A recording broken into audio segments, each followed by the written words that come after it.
মাননীয় সদস্য আমরা শুনি, আমি ফেয়ারলি দেখব, যদি ওনার বক্তব্য এমন কিছু হয় তখন আপনাদেরকে দয়া করে আপনারা বসুন, দয়া করে বসুন। মাননীয় চিফ হুইপ আপনি একটু বসুন দয়া করে। খন্দকার আবু আশফাক মাননীয় সংসদ সদস্য, আপনার সময় 8 মিনিট। বিসমিল্লাহির রহমানির রহিম।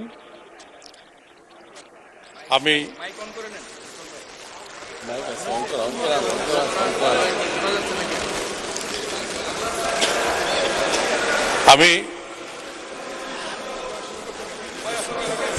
মাননীয় চিফ হুইপ খন্দকার আবু আশফাক সাহেবের বক্তব্য শেষ হোক, তারপরে বিবেচনা করব। অলরেডি হি হ্যাজ স্টার্টেড, আমরা ইন্টারাপ্ট না করি। খন্দকার আবু আশফাক সাহেব মাননীয় সংসদ সদস্য।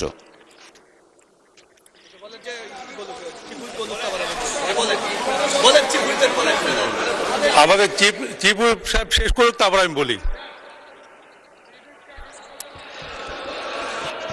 মাননীয় চিফ হুইপ। মাননীয় স্পিকার,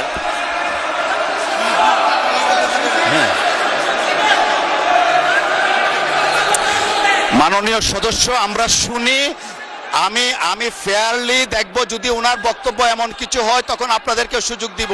দয়া করে বসেন, আপনারা দয়া করে।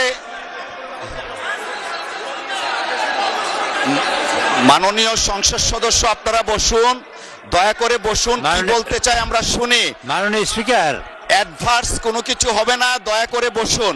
আমি 1 মিনিট কথা বলবো, অনলি 1 মিনিট। আমার বসতো ভাই 1 মিনিট। হ্যাঁ মাননীয় স্পিকার, আপনাকে আমি অনুরোধ করছি একটা বিষয়, ওনারা হয়তো শুনেন নাই। একটা বিষয় অনুরোধ করতে চাই, সেটা হলো এই, এসে আমি জোরে বলতে পারি না। মাননীয় স্পিকার, আপনাকে অনুরোধ করছি, আমাদের সালাউদ্দিন সাহেব এটা একটা অ্যামেন্ডমেন্ট আনতে চেয়েছেন, অর্থাৎ উনি প্রস্তাবটা যেন সঠিকভাবে দেন, সংশোধিত, এইটুকু। আর ওনাদের প্রস্তাবে উনি সম্মত।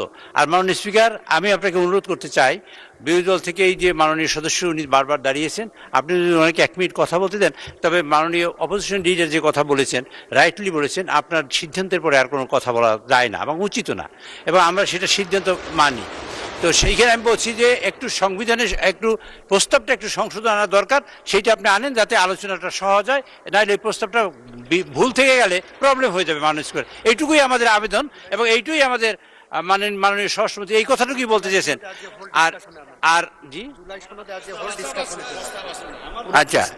আচ্ছা, এবং মাননীয় স্বরাষ্ট্রমন্ত্রী বলতে যাচ্ছেন যে জুলাই সনদ নিয়ে আমরা দীর্ঘমেয়াদী থ্রেড বেয়ার ডিসকাশন করব, এবং পরবর্তীতে যাতে সংবিধান সংশোধন করা যায় এমন পর্যায়ে আমরা যাব যে সবাই বিরোধী দল এবং সবাই আমরা যারা আছি এবং স্বতন্ত্র যারা আছেন, অন্য দলে আছেন, সবাই ঐক্যমতের ভিত্তিতে একটা সিদ্ধান্তে আসতে চাই।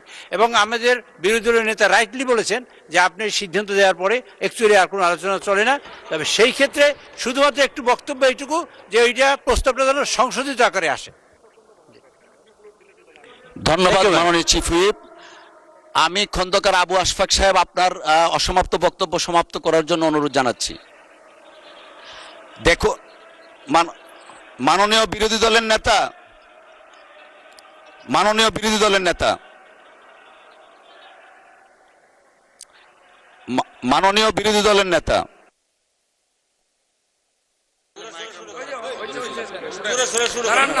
মাননীয় বিরোধী দলের নেতার মাইকটা দয়া করে অন করুন প্লিজ। ধন্যবাদ আপনাকে।